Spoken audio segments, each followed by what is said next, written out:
Well, we're in June, but Founders Park was open for business on a very exciting Friday night as Kevin Schnall was officially introduced as the Gamecocks' new head baseball coach. And this is how Schnall made his entrance into the park. The Gamecock logo on the helicopter transporting this VIP. The crowd anticipating the arrival of Schnall. The only thing would have been better is if the Airwolf theme had been playing, but nonetheless, Schnall making a home run entrance. Props to the marketing team for this. This is a man who has been hired to get the Gamecock program out of the ditch. Nicely said. Carolina coming off the two worst years in program history.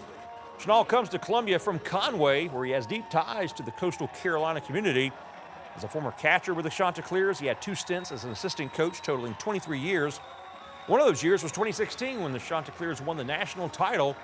When the Hall of Famer Gary Gilmore retired after 2024, Schnall was promoted to head coach. His first season, he guided Coastal back to Omaha, where the Chanticleers lost a hard-fought battle with LSU in the National Championship Series. Schnall then took Coastal to another regional just weeks ago. But already, Jeremiah Donati had long identified Schnall as his top candidate, a belief that was reinforced in the face-to-face meetings. And now Schnall ready to get things going as the Gamecocks' new head baseball coach and the athletic director. Very excited about his first major hire at South Carolina. The reality is I could ask you about X's and O's and what do you do in this count and all those things, but that's not, I mean, he's an elite coach. We know that. But what's it going to be like? I want to know how you process decisions. I want to know what's it going to be like in the trenches, right? What's it going to be like when times are tough or there's a tough decision that needs to be made? Because those,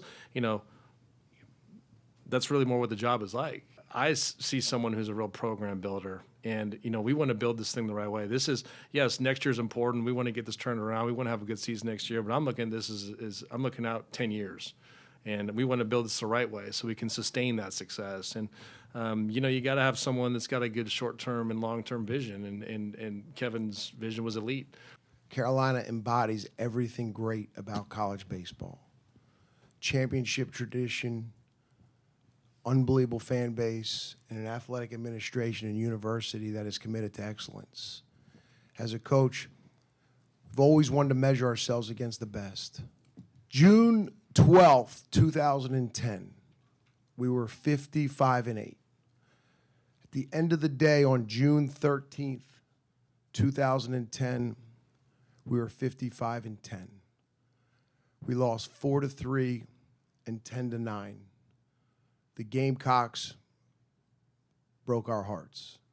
And as you guys remember, that group of guys went on to win back-to-back national championships. Pretty amazing to think. I remember, though, walking out of the Myrtle Beach Pelicans Stadium. The place was packed in garnet and black, over 5,000 Gamecocks fans. And I remember vividly remember saying to myself, wow, what would it be like to be a part of that? Well, today, sitting behind this microphone as your new head coach, I'm about to find out.